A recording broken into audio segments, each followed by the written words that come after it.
नमस्कार, मी प्राध्यापिका मेधा दाते. लेख क्रमांक 158, 6 जून. ऋतम सत्यम. ऋतम पाठोपाठ सत्यम अशाच क्रमवारीने येणारे हे दोन शब्द. प्राचीन वाङ्मयामध्ये याच क्रमाने हे शब्द अनेकदा आले आहेत. दोन्हींचा अर्थ एकच, सत्य. मग तरी ऋतम आणि सत्यम, ऋतम ऋतम सत्यम सत्यम असं का नाही? अशी द्विरुक्ती कुठंच नाही आहे.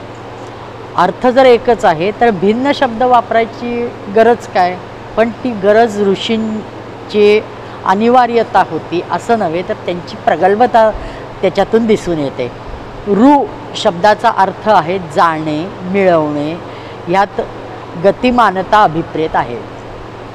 तर सत म्हणजे न बदलणारे, स्थिर असा अर्थ अभिप्रेत आहे. स्थिर आणि गतिमानता ह्या परस्पर विरोध दर्शवणाऱ्या पण तरीही अर्थ एकच असणाऱ्या शब्दांचा उल्लेख सातत्याने ह्याच क्रमाने संबोधण्यामागे ऋषींचा फार सूक्ष्म उद्देश आहे. वेदांनी सत्य सर्वप्रथमची आज्ञा सांगितली आहे. सत्य कुठेही थोडेसुद्धा प्रदूषित होऊ नये, याला गालबोट लागू नये, रस्त्यावर कधी किंवा त्या सत्यावर कधी आक्षेप घेतला जाऊ नये, क्वचित प्रसंगी परिस्थितीजन्य पुरावे सत्यच संदिग्ध होऊ नये, अशांसाठी त्यांनी सांगोपांग विचार केला आणि मुद्दामून दोन अर्थाचे दोन हे शब्द वापरले.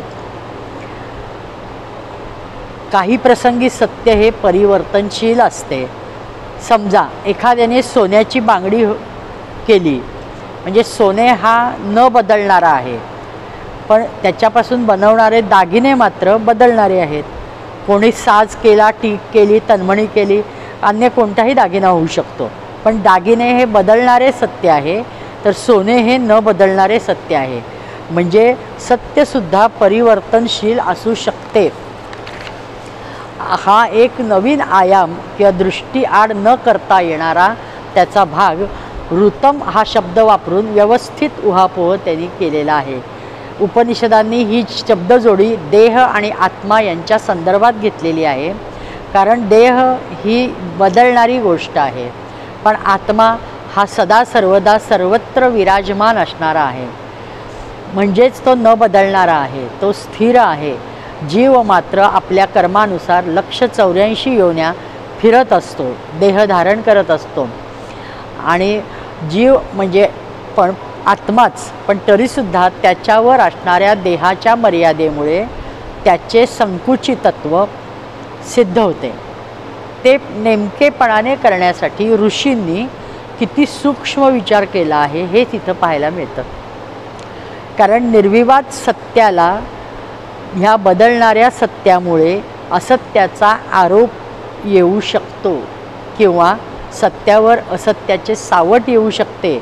अशी कोणतीच बाधा सत्याला पोचू नये म्हणून खूप खूप विचार करून विचारमंथनातून गुंफलेली ही शब्दयोजना फार चपखल आणि नेमकी आहे.